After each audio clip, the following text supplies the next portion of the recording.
Loss and sadness and senseless, violent crime. Now, we see it reported on screen small and large, and sometimes even live stream talk about depraved. And we see it so frequently, we risk becoming numb to these tragedies. But every once in a while, a story comes along that shakes you to your core. And on Tuesday afternoon in Frisco, Texas, two young men went to compete in a high school track meet. They exchanged a few words, and then neither came home. 17-year-old Austin Metcalf was senselessly murdered, stabbed to death, and he died in his twin brother's arms. So I see him running down the bleachers, grabbing his chest, just blood rushing out. He said, "He got stabbed, he got stabbed." First, I froze for half a second. I didn't know what to do. And then I saw him about to fall. I went to go over there. I grabbed him. I see this stuff. Yeah, I understand. Best I can to understand. Yeah, there was. You can see, you can picture what happened when what was coming out of his chest, and yeah. Y'all can visualize that stuff. I don't want to put that on my mom right now, but I pushed my hand on there to try to make it stop, and I grabbed his head and I looked in his eyes. This is beyond heartbreaking. But then the next question, could you forgive the person who took your child's life?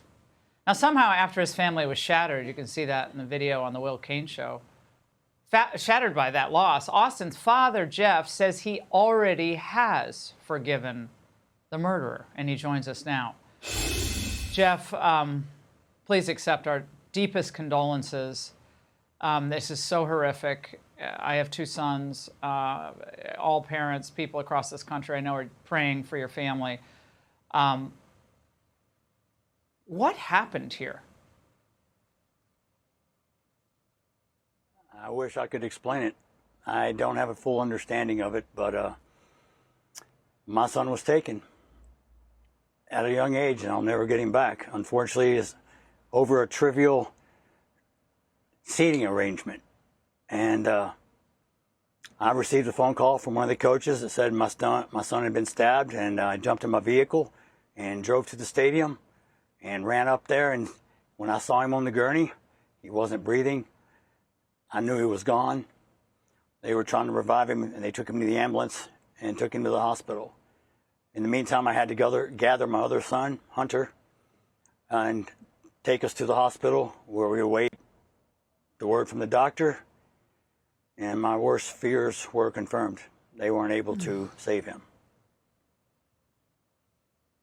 Yeah, it was reported that there was some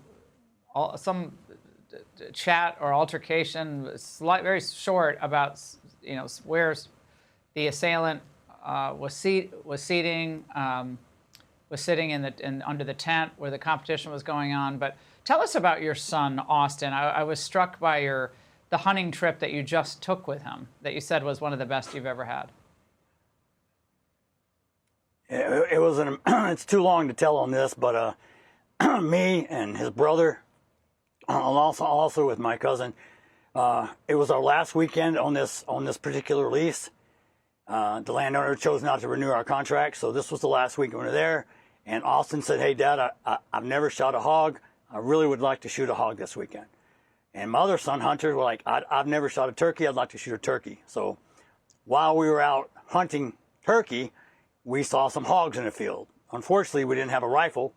So Austin had to hoof it all the way back to the cabin, grab the rifle, and hoof it all the way back to where we were.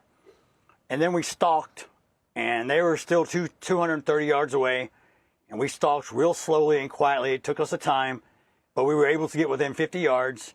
And I told him, "Put your gun on the fence post, take the shot." And as soon as he did, it dropped. And it was really funny because me and his brother were telling him, "Reload, reload," because there were 6 more that were still running around. And he was so excited. He missed the other ones, but it was fine. And we talked about this. We went to one of our favorite restaurants to get barbecue for lunch.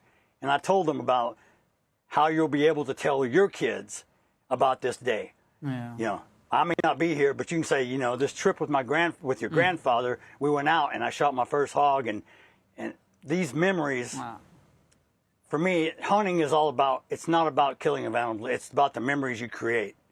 It's the trophies is what you cherish. So it was the best hunting trip ever.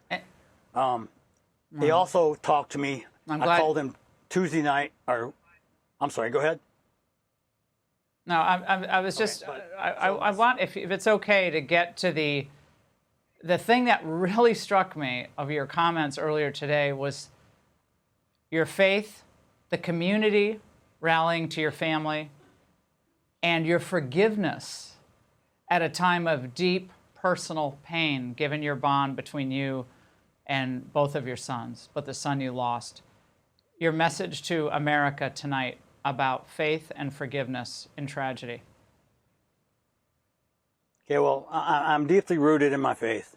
And without the Lord, I would not be blessed with my sons. I would not have the ability to be able to forgive. The thing about forgiveness is this: I don't forgive for the other person. I forgive for my own peace. I can't carry that around me. It would be like cancer. It would eat me up inside. So the Lord teaches us to forgive. Now, am I angry? Yes, I'm human. But I have to live with myself, so I have to forgive. And I'd like to tell what the world needs is more kind people. And if you can't find one, be one. Jeff, again, this story gripped me to my core, and I know millions of people across this country are praying for your family and for you. And that message of forgiveness across all families and all of us, it is really powerful, especially coming after what happened this week. I'm so sorry for your loss, and thank you so much for sharing this story and Austin's story tonight.